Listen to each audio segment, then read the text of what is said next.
আজকে আমি একদম দিল্লির স্টাইলের বিরিয়ানি বানাবো। হ্যাঁ, অবশ্যই চিকেন বিরিয়ানি, কিন্তু এটা কিন্তু চিকেন মাটন যেরকম খুশি বানানো যায়। তা যেহেতু আমার ছেলে এই চিকেন ফিকেন সেরকম একটা খায় না, কিন্তু তাও এর মধ্যে যে একটা লেগ পিস আছে, ওই লেগ পিসটা দিলে ও বসে বসে টুকটুক করে চাবাতে থাকে। তো চলো স্টার্ট করি। আমি কিন্তু এই ভগোনোটাই বানাবো। এটাকে কি বলে আমি ঠিক জানি না, কিন্তু ওই পাতিলা, দিল্লিতে পাতিলা বলে। এবার আমরা যেহেতু সাদা তেল খাই, সেহেতু পাতিলাটা গরম হয়ে গেলে সাদা তেল তার মধ্যে দিয়ে দেবো। দিয়ে দিলে তেলটা যখন ভালোভাবে গরম হয়ে যাবে, তখন এতে জিরে দেবো। জিরে দেওয়ার পরে না, সমস্ত রকমের যে গোটা গরম মশলা আছে, মানে সমস্ত রকমের, সেগুলো সব দিয়ে দেবো। দিয়ে দেওয়ার পরে একটু হলুদ দেব, যাতে এই যে মশলাটা দিলাম, এই মশলাটা যাতে মানে চারিদিকে ছিটে না ওঠে। আচ্ছা, এই মশলার মধ্যে কি আছে আমি তোমাদের বলে দিই। জিরে বাটা, আদা বাটা, রসুন বাটা, লঙ্কা বাটা, আর নুন, হলুদ সব কিছু দেওয়া, আর হচ্ছে গিয়ে টমেটো, এগুলো সমস্ত পেস্ট বানিয়ে আমি এর মধ্যে দিয়ে দিলাম। মশলাটা কিন্তু খুব ভালোভাবে কষাতে হবে। যতক্ষণ কষাতে হবে, এর মধ্যে থেকে এই যে একটা তেল মতন বেরোয় না, ওইটা দেখো।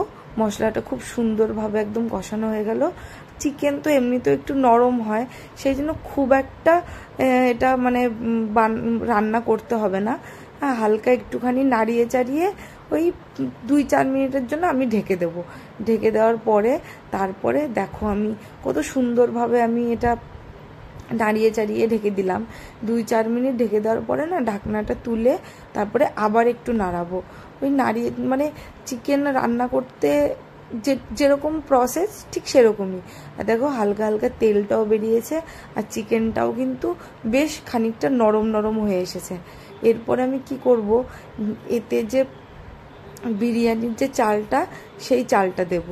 ভালো করে আগের থেকে চালটা আমি ধুয়ে রেখেছি।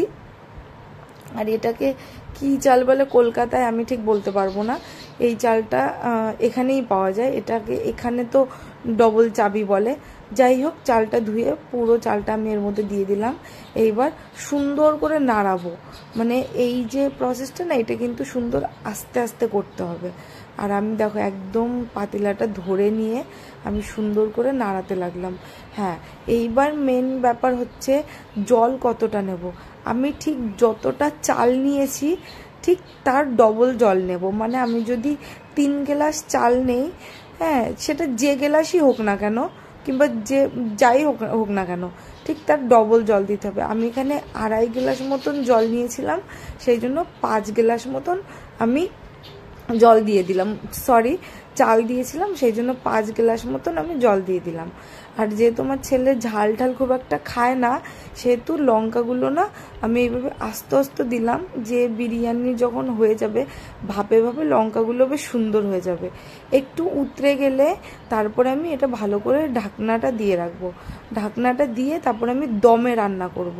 আর দেখো, দমে রান্না করে একদম পুরো ঝুরঝুরে ফুরফুরে হয়েছে। আচ্ছা, আমি কিন্তু এর মধ্যে একটা রসুন দিয়েছিলাম, তোমরা দেখেছো। রসুনটা দিয়ে কিন্তু আমি চাটনি বানিয়েছি। সেটা যদি তোমরা জানতে চাও আমি ওই রসুনটা দিয়ে কীভাবে চাটনি বানিয়েছি, তোমরা অবশ্যই কমেন্ট করে বলো, আমি বলবো। আর মাংসগুলো একদম সুন্দর গলে গেছে, আর ভাতটা একদম ঝুরঝুরে হয়েছে। তোমরা এইভাবে বানিয়ে খাও, আমাকে কমেন্ট করে বলো।